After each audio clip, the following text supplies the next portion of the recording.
في الحديث القدسي قال الله سبحانه وتعالى: يا ابن آدم جعلتك في بطن أمك وغشيت وجهك بغشاء لئلا تنفر من الرحم، وجعلت وجهك إلى ظهر أمك لئلا تؤذيك رائحة الطعام، وجعلت لك متكئا على يمينك ومتكئا عن شمالك، فأما الذي عن يمينك فالكبد، وأما الذي عن شمالك فالطحال.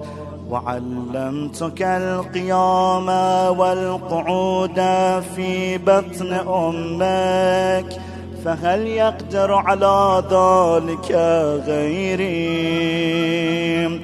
فلما أن تمت مدتك وأوحيت إلى الملك بالأرحام أن يخرجك، فأخرجك على ريشة من جناحه، لا لك سن تقطع ولا يد تبطش ولا قدم تسعى، فأبعث لك عرقين رقيقين في صدر أمك يجريان لبنا خالصا حارا في الشتاء وباردا في الصيف، وألقيت محبتك في قلب أبويك فلا يشبعان حتى تشبع ولا يرقدان حتى ترقد.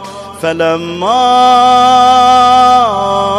قوي ظهرك واشتد أزرك برزتني بالمعاصي في خلواتك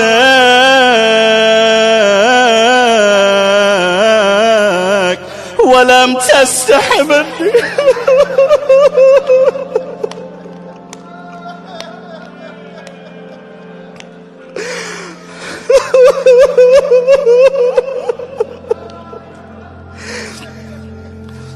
ومع هذا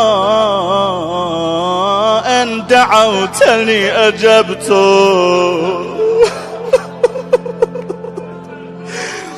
وإن سألتني أعطيت، وإن تبت إلي قبلتك.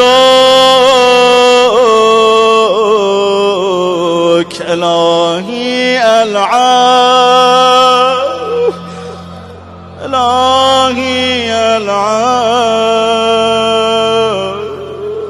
إلهي